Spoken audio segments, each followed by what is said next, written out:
Hey everyone, have you ever looked at a pizza and just wondered, how much pizza is actually there? Or maybe how much space is really in a round swimming pool? Well, that question, how to measure the space inside a circle, is way more than just a math problem. It's absolutely essential for things like design, engineering, even astronomy. Today, we're going to demystify it once and for all. And trust me, it's a lot easier than you might think. Let's dive in. All right, so here's our game plan to get this down perfectly. First, we'll reveal the formula itself. Then, we'll decode all the symbols so you know exactly what's what. After that, we'll walk through a simple step-by-step process, use it in a real-world example, and finally, we'll wrap up with the key takeaways. So let's get right to the heart of it, the formula. So, the big question, how do we actually measure the space inside a flat, round object? Well, the answer lies in one simple, elegant, and really powerful little formula.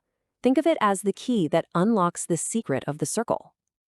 And here it is, A equals pi times r squared. Now, I know, it might look a little intimidating at first glance, but trust me on this one, it's way simpler than it looks. This one little equation is everything you're going to need. Okay, so now it's time to crack the code. What do these letters and that funky little symbol actually stand for? Because once we understand each piece, the whole thing just clicks into place. All right, first piece of the puzzle is that letter A. This simply stands for area, and this is the whole point of our mission today. It's the total amount of space inside the circle's edge. So we're not talking about the line around it, but everything it contains. You know, like the surface of a pond or the cheesy goodness on top of a pizza. Next up, we have R, which stands for radius. Now, this is the single most important measurement we need for our formula. Just picture it. If you stick a pin right in the dead center of a circle, the radius is the distance from that pin straight out to the edge. Doesn't matter which direction you go. That's the number we're looking for. And finally, we get to the magic ingredient in this whole recipe, pi, which we write with the Greek symbol pi.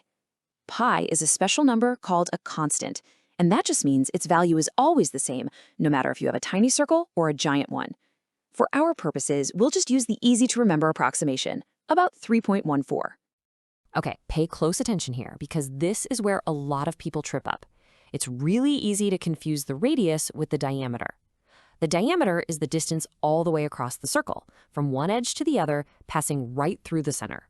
So as you can see, the radius is just exactly half of that. So here's the golden rule. If you're given the diameter, your first move is always to divide it by 2 to find the radius. Every single time. Okay, we've met all the players in our formula. Now it's time to move from theory to practice. Let's walk through a super simple, repeatable process that will get you the right answer every single time. It really just boils down to a few easy steps. First, step 1, find the radius. Remember, if you have the diameter, just chop it in half. Step 2, square the radius. That sounds fancy, but it just means you multiply the radius by itself. Step 3, multiply that result by pi, our good friend 3.14. And finally, and this is super important, step 4, write down your units. Since we're calculating an area, your answer will always be in square units, like square meters or square inches. All right, enough talk. It's time to see this formula in action with a real-world example. Let's take these steps and apply them to an actual circle and watch the magic happen. Okay, so let's imagine we've got a circular patio, and we know its diameter is 4 meters. The question is, how much space does it cover? How many square meters of artificial grass would we need to lay down on it? Our starting point is that measurement, a diameter of 4 meters. First things first, step 1, we need the radius. Remember, the formula doesn't use the diameter directly, so we take that 4-meter diameter and divide it by 2. And just like that, we have our radius, 2 meters. Easy, right? All right, moving on to step 2, we square the radius. We just take our radius, 2 meters, and multiply it by itself. So 2 times 2 is 4, but here's a key detail. We also square the unit. A meter times a meter gives us a square meter. That's going to be crucial for our final answer. And now for the final calculation, step 3. We take our result from the last step, that's 4 square meters, and multiply it by our magic number, pi, which is about 3.14. And voila, we get our final answer. The area of our patio is approximately 12.56 square meters. And that's it. See? We just solved it together. Now, before we wrap up, let's quickly go over the most important takeaways to make sure this all sticks. So what are the absolute must-remembers? Okay, so here are the golden rules. First, always use the radius, never the diameter. If you're given the diameter, your first job is to cut it in half. Second, the order of operations is key.